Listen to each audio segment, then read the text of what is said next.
everybody. Good afternoon. How are we? Great. Good. Good to see you all. I want to start today by addressing the U.S. Army soldiers who went missing while conducting a mission to repair and tow an immobilized tactical vehicle in Lithuania in the early hours of March 25th. Tragically, 3 soldiers were found deceased in Lithuania yesterday, and it pains me to confirm that today the 4th soldier was also found deceased. The President, the Secretary of Defense, and the entire White House are praying for the victims' friends and family during this unimaginable time. This is another stark reminder of the selfless sacrifice of our brave military men and women who risk their lives around the world every day to keep us safe. God bless them. On another note, at our southern border, there is more massive news. Southwest border crossings in March fell to the lowest level in American history, down 94% from March of last year under President Biden, when 137,000 illegal aliens poured across our wide-open southern border. Thanks to President Trump's leadership, Border Patrol agents are now back to doing the jobs they signed up for, securing the border, rather than serving as travel agents for illegal aliens. The Los Angeles Times captured the Trump effect on the border with a recent article. Their headline read, "California-Mexico border, once overwhelmed, is now nearly empty." With so few migrants coming into the U.S., they wrote, "Shelters that once served migrants have completely closed." Deportations of illegal aliens who threaten the safety of the American people are also continuing at a rapid pace. Over the weekend, the United States military transferred a group of 17 violent criminals from the Tren de Aragua and MS-13 terrorist organizations to El Salvador.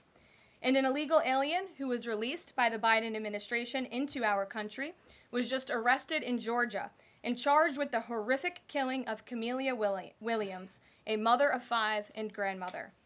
The suspect has now been indicted on charges of malice murder, felony murder, aggravated assault, rape, aggravated sexual battery, and necrophilia, which, for those who don't know, necrophilia is a sexual obsession with a corpse. This suspect was ordered to be removed in July 2023, but the Biden administration allowed him to stay. This case represents the ruthless murderers, rapists, and pedophiles who Joe Biden and Democrats let into our country over the past 4 years through our southern border. They should have never been here in the first place. Keep this in mind the next time you see Democrats protesting future illegal alien removals from our country. President Trump is focused on fulfilling his greatest obligation, to keep the American people safe and to defend our country from violent invaders. Looking ahead to tomorrow, April 2nd, 2025, will go down as one of the most important days in modern American history. Our country has been one of the most open economies in the world, and we have the consumer base hands down, the best consumer base. But too many foreign countries have their markets closed to our exports. This is fundamentally unfair. The lack of reciprocity contributes to our large and persistent annual trade deficit that's gutted our industries and hollowed out key workforces. But those days of America, beginning tomorrow, being ripped off are over. American workers and businesses will be put first under President Trump, just as he promised on the campaign trail. The president's historic action tomorrow will improve American competitiveness in every area of industry, reduce our massive trade deficits, and ultimately protect our economic and national security. President Trump's economic vision is rooted in common sense. America will offer companies the lowest taxes, energy costs, regulations, if they make their products right here in the United States and hire American workers for the job. It's simple. If you make your product in America, you will pay no tariffs. We have already seen a number of the largest companies in the world respond to this economic approach. For example, Project Stargate, led by Japan-based SoftBank and US-based OpenAI, and Oracle, announced a $500 billion private investment in the United States-based artificial intelligence infrastructure. Apple announced a $500 billion investment in US manufacturing and training. NVIDIA announced it will invest hundreds of billions of dollars over the next 4 years in US-based manufacturing. And the Taiwan semiconductor manufacturing company TSMC announced a $100 billion investment in U.S.-based chips and manufacturing. These are just a few of the investment announcements that have already been made, and it is clear that President Trump's America First approach is already working. In our new media seat today is Mark Halperin, the co-founder and editor-in-chief of Two Way, a new live video platform that builds communities around interactive conversations with leaders and content creators from every subject area. Mark and his colleagues welcome all voices into discussions that are spirited but respectful. They have over 37.5 million video views, over 3.6 million watch time hours since the platform began just last year. This is new media in its truest sense, allowing the people to ask questions, make comments, and be an active part of engagement on the most important issues facing the country and our world. With that, Mark, please kick us off and welcome to the briefing room. Thank you, Caroline. Appreciate it. I'll ask you a question about tariffs and then one from one members of our community about education. It's perceived by some that companies or countries, if they change their policies either before tomorrow or after tomorrow, can have the president alter what he's planning for that country or that sector. Is that a possibility? And if so, what factors the president consider in making those changes? Well, the ultimate change for these companies and these countries, Mark, will happen when they decide to do business in the United States of America. And as I just laid out, they will face no tariffs at all if these companies choose to invest here in the United States and to move their production and their manufacturing here to the United States as well. As for tomorrow, the president will be addressing the decades of unfair trade practices that have ripped our country off and American workers off. It has hollowed out our middle class. It has destroyed our heartland, and the president is focused on reshifting our global economy to ensure that America is once again the manufacturing superpower of the world. So if they do something today or later in the week that's a pledge for future activity, would that be good enough potentially to alter the policy? Again, the president has been looking at the very unfair trade practices of the past. Certainly, the president is always up to take a phone call, always up for a good negotiation, but he is very much focused on fixing the wrongs of the past and ensuring that American workers have a fair shake. So if someone calls after tomorrow and says, hey, I'm ready to make a change, he'd be open to that? The president is always open to taking calls. Okay. A question from one of our community members. Katie Reeves is a school teacher in Wisconsin. She's taught K-8 in public, independent, private, and private schools. And here's what she wanted me to ask you. She says, I see the elimination of the Department of Education as an excellent first step in the improvement of our school system. Do you see any further role the federal government can take beyond this, possibly in promoting the expansion of voucher programs or reducing the influence that teachers' unions hold over our schools? Mm-hmm. Well, first of all, I want to thank Katie for her service to our country and our nation's children. Being a teacher is the most noble profession that we believe one can have. And the president said in his remarks when he signed the executive order to dismantle the Department of Education that he loves our teachers. And in part, this order is to empower our teachers to have greater decision making in the classroom. Nobody knows our nation's children and our students better than our teachers who are with them every single day. As for the federal government's role, to get to the heart of Katie's question, the president has made it clear to Linda McMahon that we need to find other places within our federal government for critical programs regarding education.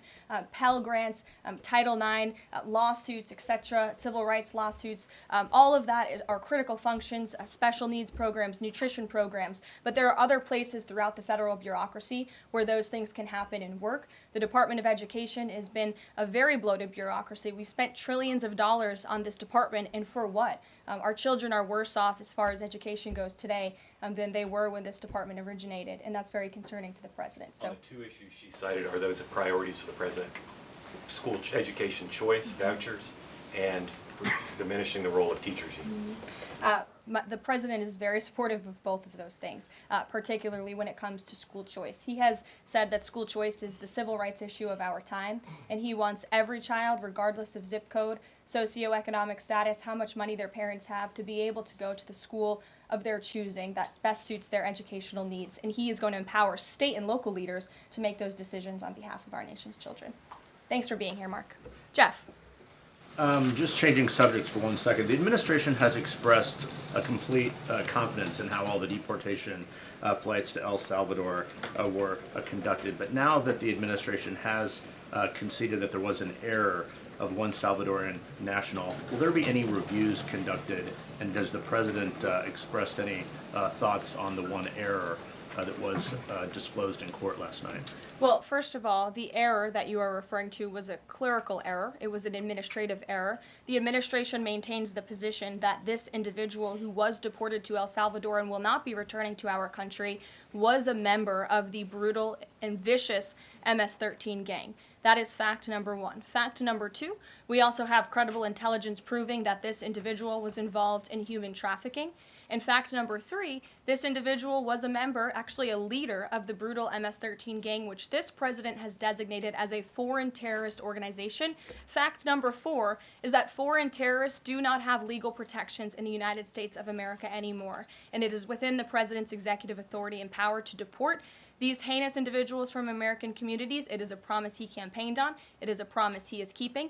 And every single person in this room should be grateful for that, considering especially MS-13 is very prevalent and prominent here in the District of Columbia, in Maryland, and in Virginia. And the president, the attorney general, everyone who has been involved in these operations is focused on eradicating these criminals and terrorists from our communities. The vice president said he was a convicted member of MS-13. What evidence is there to back that up? There's a lot of evidence, and the Department of Homeland Security and ICE have that evidence, and I saw it this morning. Steve. Has the president fully made up his mind on the level of tariffs to impose tomorrow? We keep hearing about a 20% flat rate. The president said last night he has made a decision and a determination. I was with him in the Oval Office earlier, and he is going to announce that decision tomorrow. I don't want to get ahead of the president. This is obviously a very big day. He is with his trade and tariff team right now, perfecting it to make sure this is a perfect deal for the American people and the American worker, and you will all find out in about 24 hours from now. And are the car tariffs going to go into effect on April 3rd as scheduled? Correct. Yes, they will.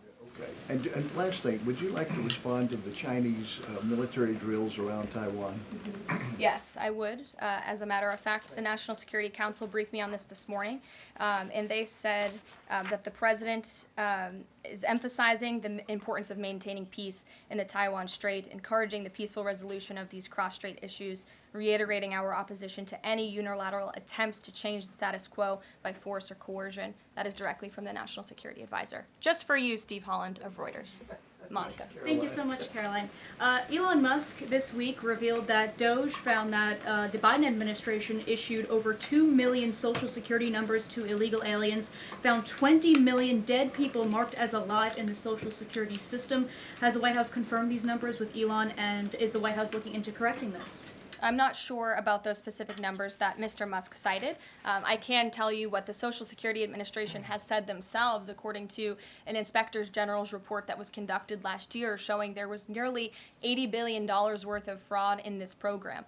We know for a fact there are individuals who should not be receiving benefits on the Social Security rolls, and this administration is focused on cleaning out the waste, fraud, and abuse in every agency, but particularly in Social Security, to make it stronger for our tax-paying, law-abiding citizens who deserve these entitlements and programs. Because you did bring up Doge, I do want to tout the incredible efforts that have been made at the Environmental Protection Agency, and Administrator Lee Zeldin is just doing a tremendous job.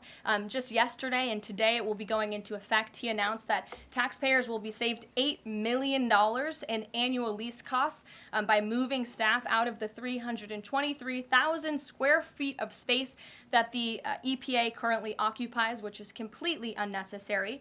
Yesterday, Administrator Zeldin also announced he will be shutting down a museum that the Biden administration built to tell a selective story about the EPA's history and climate change. It was a real pat on the back to President Biden.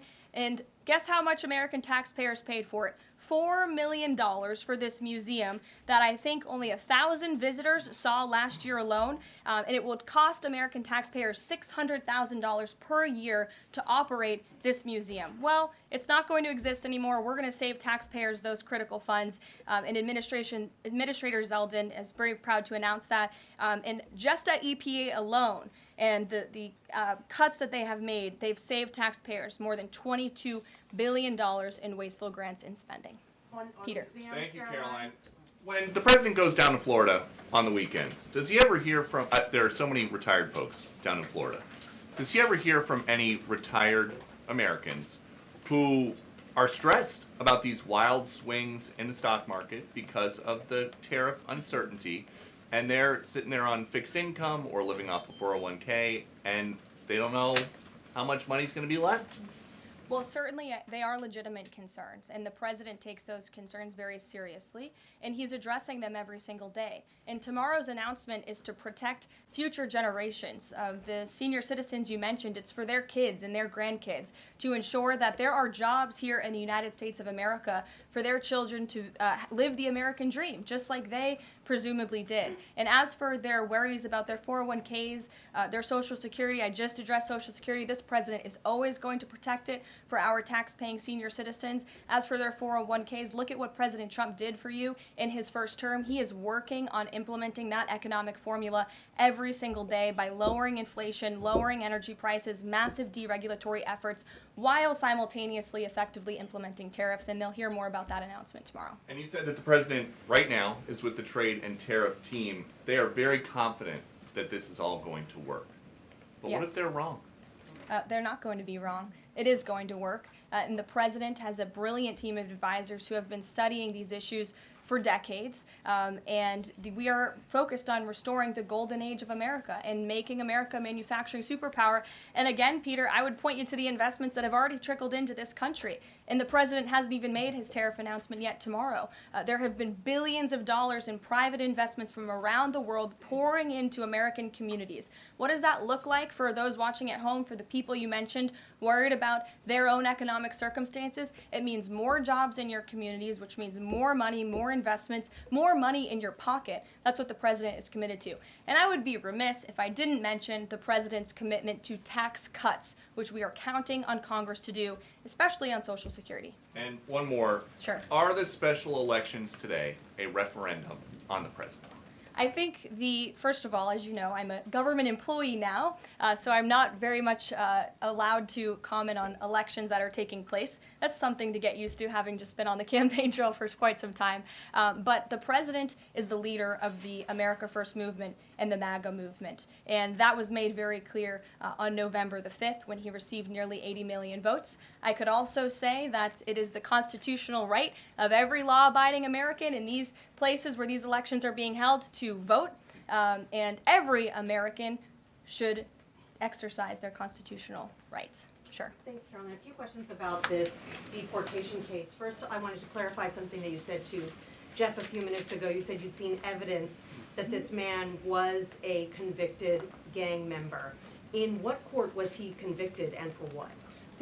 This individual was an MS-13 ringleader. This individual was also engaged in human trafficking. And I'm glad you brought up this point again, because I would like to point out that if you just saw the headline from the insane, failing Atlantic magazine this morning, you would think this individual was Father of the Year, living in Maryland, living a peaceful life, when that couldn't be further from the truth. They didn't even mention in the title of that article, or even in the first paragraph, that this individual is an illegal criminal who broke our nation's immigration laws. He is a leader in the brutal MS-13 gang, and he is involved in human trafficking, and now MS-13 is a designated foreign terrorist organization.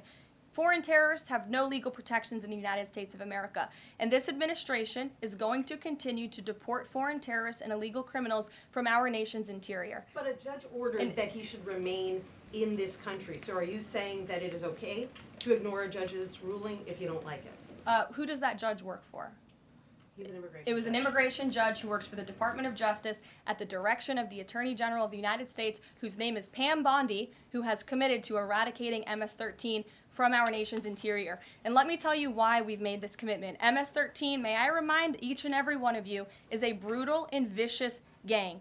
They raped and strangled a 20-year-old autistic woman to death in Maryland. They hacked 4 people to death with machetes in a park on Long Island. They have kidnapped, sexually tortured, and shot a teenage girl in Texas after she insulted them, allegedly. Killed and mutilated a 17-year-old girl in Virginia, stabbing him 16 times and cutting off his hands. They beheaded and cut out the heart of a man in Washington, D.C. They raped and murdered a 13-year-old girl in California. They sex trafficked a slew of young girls, including one who was just 12 years old. Raped an 11-year-old girl in Brooklyn while her brother was in the room. Sex trafficked a 13-year-old in Maryland and Virginia, miles away from this White House, even beating her 26 times on her backside with a baseball bat. Pressured homeless New Yorkers to undergo unnecessary surgeries such as spinal fusion in order to bolster their fraudulent lawsuits. These are vicious criminals. This is a vicious gang. And I wish that the media would spend just a second of the same time you have spent trying to litigate each and every individual of this gang who has been deported from our country as the innocent Americans whose lives have been lost at the hands of these brutal criminals. We maintain our position, and very strongly so. Jennifer. One more on the tariffs. Can you say what the latest thinking is on the start date? I know you were just in the Oval. Are they all going to take effect this week on the reciprocal tariffs? And whenever they start, is that enough time for companies and everyone involved to adjust to that start date? My understanding is that the tariff announcement will come tomorrow. They will be effective immediately. And the president has been teasing this for quite some time, as you know. He's talked a lot about April 2nd as Liberation Day in America. It would be taking place today if not for April Fool's Day. But tomorrow will be the day, and he's been talking about it for a while. And as a result, you've seen these companies make commitments to investing right here in the United States. Jasmine. Thank you so much. I wonder, back on tariffs, what, if any, market indicators is the White House looking for to see if this tariffs plan is successful down the line?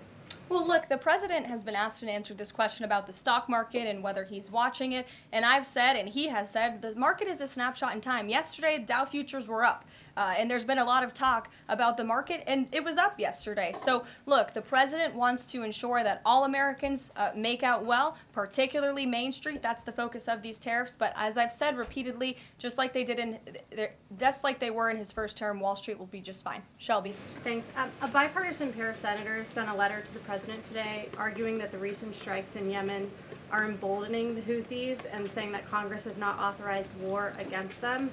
Is the administration planning to consult with Congress at some point or going forward regarding the strikes, and any response on the letter?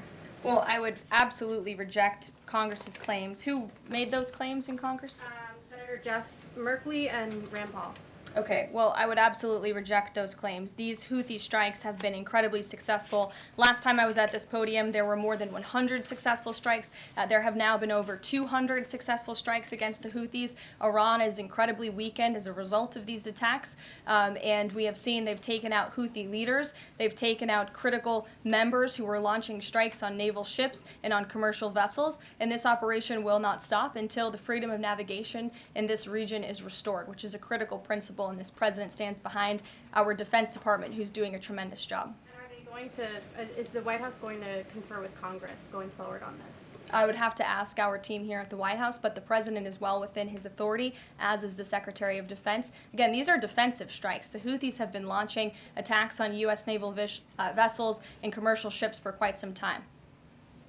Go ahead. Caroline, the pause on the Canadian and Mexican tariffs, the fentanyl tariffs, that's set to expire tomorrow. Is the president considering extending that pause? Look, I will let the president speak on the specifics of the tariffs tomorrow. But as for fentanyl, we have seen this has certainly caused a national security crisis here in the United States. Fentanyl continues to be the #1 killer of young people in this country, and the president is very much focused on that. Deanna. Thank you, Caroline. The president recently signed an executive order on making D.C. safe and beautiful. On the campaign trail, he talked about making New York great again. Does he have any plans on establishing a similar task force? Has he been pressuring Governor Hochul in any way in his conversations about New York and lowering crime? Well, he has been in correspondence with Governor Hochul quite a bit on the issue of crime, also on the issue of congestion pricing, and so many other issues that are facing New Yorkers. And he wants New York to clean up their streets just as he does here in Washington, D.C. He also speaks to Mayor Adams as well. So he's engaged with state and local leaders across the entire country to ensure they're doing their part to help American citizens in each and every state, regardless of if it's a red state or a blue state. A question on Russia. Yesterday, the Russian government said that their new goal is 160,000 conscripts for the war. Has the president seen that number, and does he have any response given his recent conversations on peace talks? Well, I can tell you what the president said last night, and that is he is frustrated with leaders on both sides of this war. He wants this war to end. There are men that are dying on both sides, and it's been going on for far too long. Our team continues to be engaged with the Russians as we are with the Ukrainians, and the president continues to be very, very much engaged on this topic every single day. Caroline? Sure. Caroline, Sure. The president said over the weekend that he couldn't care less if prices went up on foreign cars because people buy more American cars. There's been consensus from a lot of economists that these tariffs could raise prices on other goods as well. Is the president comfortable with Americans on Main Street paying more because of these tariffs? The president is doing everything he can, and this entire administration is doing everything we can to bring down the cost of living in this country. An inflation mess that was fueled by the previous administration's reckless spending, overburdensome regulations that this administration is focused on slashing every single day. I just read you a statistic just from the Environmental Protective Agency alone. We're saving taxpayers money that's ultimately going to drive down inflation, and we're unleashing the might of our energy industry, which will bring down prices as well. To the heart of your question, because this is very important to the American people, you should trust what this president did for you in his first term. He effectively utilized tariffs while driving down inflation. It was a record low 1.4% when he left office, and he's focused on getting back to that. It's unfortunate the previous administration left us in this mess. Sure. Representative Anna Paulina Luna left the Freedom Caucus over their lack of support for her bill that would allow new parents to proxy vote around 12 weeks around the birth of their baby. Does the president support that bill? I'm not sure. I haven't actually talked to the president about that bill, but I certainly can and can get a take on if he supports it or not. Thank you. And one more. The D.C. Circuit ruled last week that the the president can fire holdover Biden appointees of independent agencies. Will this ruling empower President Trump to dismiss more federal employees? Well, the president has given the responsibility to his cabinet secretaries to hire and fire at their respective agencies, and they reserve that right. You saw the Secretary of Health and Human Services announced more layoffs today. This is all part of the administration's effort for a mass reduction in force in the federal bureaucracy here in Washington, D.C. to save American taxpayers money. As for agencies within the president's executive authority, the president retains that right. And we've seen there have been bureaucrats at some of these agencies that have been trying to act independent. They need to remember who they work for. It's the executive of the executive branch. You look at the United States Institute of Peace, for example. There was a little bit of a standoff with bureaucrats over there who didn't want to realize who they work for, and that is Donald Trump. And President Trump is focused on streamlining these agencies to save American taxpayers money, and he has every right to do that. Caroline. Sure. Go ahead. Thanks, Caroline. Yeah. In Gaza, the bodies of 15 rescuers have been found in their sort of ambulances where they were apparently killed by Israeli forces. Just wondering if the White House is going to be calling on Israel to investigate that and to try and avoid similar casualties involving rescue workers in the future. Well, as for the specific situation you just mentioned, I'll talk to the president about it and our national security team. What I can tell you is what I've spoken with the president on. He very much remains committed to backing Israel, and it was only because of this president and his team's leadership that we had a temporary ceasefire in Gaza, that we were able to bring many hostages home. And the president made it very clear to Hamas, you get the hostages out, all of them, or there will be hell to pay. And Hamas is certainly witnessing what it feels like for all hell to be paid, and the president supports Israel's right to defend itself. Any progress at all on a ceasefire at the moment, as far as the president's concerned? The president and his team continue to be engaged on this every single day. Sure. Go ahead, Tamara. So I'm just wondering, related to that, if you have an approximate date for the president's first foreign trip. I think there was a little confusion yesterday about what month he was talking about. And then will he need a ceasefire to be in place or closer, either in Gaza or in Ukraine, before that trip takes place? Mm-hmm. The president will be heading to Saudi Arabia in May. As for specific dates and details, we will be reading those out to you as soon as we possibly can. I know our teams are working on the details of that trip. And then again, as for a ceasefire, the president's made it clear that's what he wants to see in Russia and Ukraine, and his team continues to be engaged on it every day. And Kelly. Signal, you said case closed yesterday. Do you, as that case was closed, do you have anything that you can share about what was learned, how this can be avoided in the future, any sort of findings from that investigation? The case is closed, and the president continues to have confidence in his national security advisor. Yes, Kelly. Kelly. Thanks, Caroline. So the Sorry, president has said. Ed, I'll come to you after. The president has I'm said. glad you're so eager to ask a question. It's Liberation Day. Yes, it is. Caroline, the president has said foreign countries and companies will eat the cost of tariffs. In his speech on Inauguration Day, he said, quote, instead of taxing our citizens to enrich other countries, we will tariff and tax foreign countries to enrich our citizens. Right. So then why did he have to tell the domestic automakers not to raise prices? Well, that was a private conversation that was had. I'm not sure if that comment was made or was not made. But as for what the president said in his Inauguration Day speech, he's absolutely correct. A tariff will be a tax on these foreign nations, these foreign companies, and if they want to be absolved of that tariff, then they can come here to the United States of America to do business, bring their jobs here. Edward, go ahead. Thank you. So Canadians have been negotiating with the Commerce Secretary over the trade, the tariffs. How many companies are mutually talking with the U.S.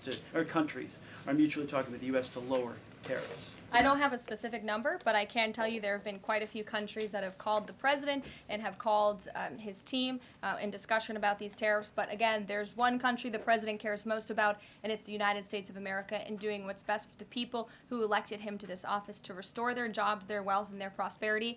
I'm looking at the clock. I have a hard out today. I have a hard out today because I'm actually heading over to the State Department with the First Lady of the United States.